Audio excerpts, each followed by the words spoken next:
Entry 8. The Wheels on the Boss. Today, different case.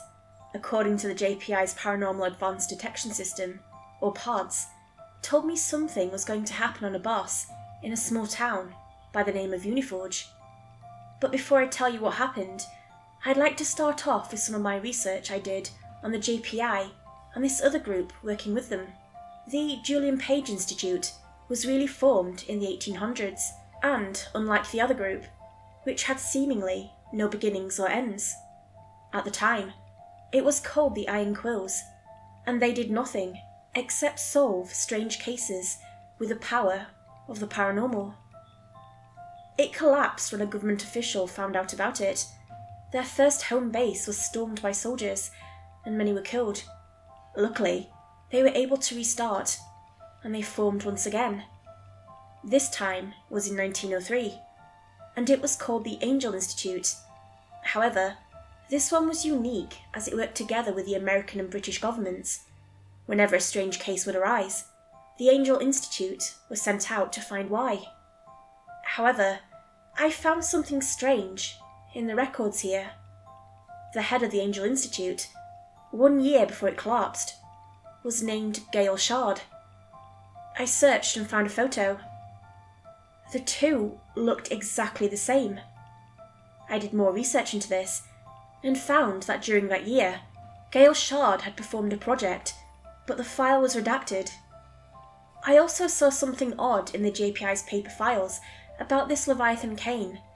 It was said he was not from our time, and he was seen with a group of other people through time and space. One incident was when the undetected missile would have hit a prominent country. However, it just vanished, and on the ground, watching the disappearance, Leviathan Kane. I searched in the archives, and I read about one of the animals the JPI regularly encounters. Let me recite it for you. The name splotches may make no sense to you, and that's perfectly normal. Splotches are overshadowed by bigger, more deadly threats, such as demons, angels, and more. So, what exactly are splotches? According to our archives, splotches are a level 3 ghost, which basically means it doesn't mean harm. As a ghost becomes older, it tends to begin to forget the old world, and even details about itself. Slowly, its features begin to disappear, melt away, until they only become an amorphous glowing blob. These strange blobs stick to objects and make them their home. Touching the blob, which is called a mark, will cause it to fade away. People often mistake marks and splotches for the much deadlier wisps, which are completely different. Over time, marks can join together to become larger and deadlier. This is when we call them splotches. A splotch will slowly move towards living things in an effort to feel more alive. Often, this will cause souls to slowly be sucked into the splotch over months. Luckily, splotches primarily feed on insects, vermin, and plants, making them a delightful addition to any home. Fun fact, some higher class exterminators will use splotches to easily eradicate vermin. However, a supermassive splotch once caused a string of serial killers.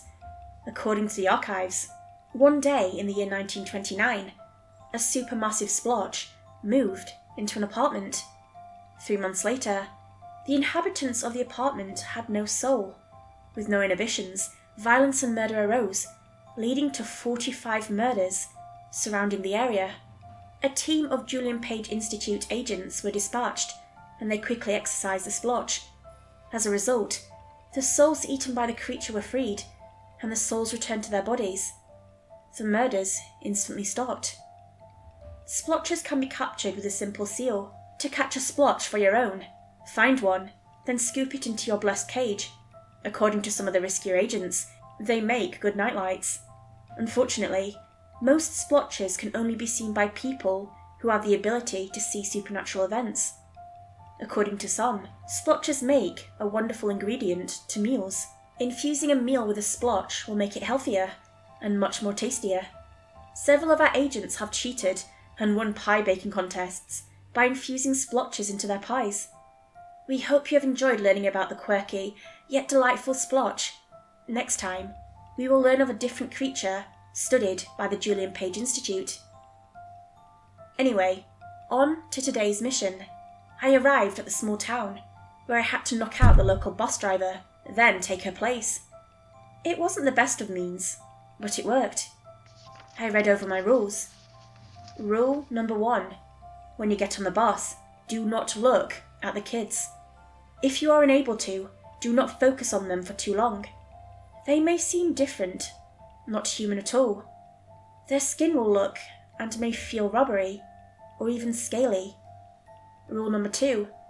The eyes of them and their voices may sound distorted at times, or cloudy, but do not interact with them at all. If their voices sound familiar, yet not quite known, or a voice of a loved one, do not listen to them. Wear earplugs or listen to music. Rule number 3. These children are being picked up in the day, but along the road, the sky will disappear. If you look out of the bus, you will find that nothing is there except the road and a long, distant plain. Rule number 4. Along the road, you may see something out of the corner of your eye, like a deer or something running alongside the road. Do not acknowledge it at all. The children may scream, telling you something is following the bus. Do not change the speed. Rule number 5. On the road, you may see a tall, pale man that may be glowing. He wears a fedora. He is the hitchhiker. You must pick him up. If you do not, we don't know. Rule number 6. You may see the school to drop the kids off. Do not stop. Go past it. The children will scream. Do not listen. Rule number 7. Last, the world will return to normal, and then you may stop. You will realise the children are gone. The hitchhiker will then tip his hat, shake your hand, and leave. That is it. It sounded simple enough. I got on the bus, and some of the kids were already waiting for me. They seemed less human and more different, alien. I happened to look in a mirror, and I saw that they weren't children at all, more like a dark mass with thousands of spider-like legs from their bodies.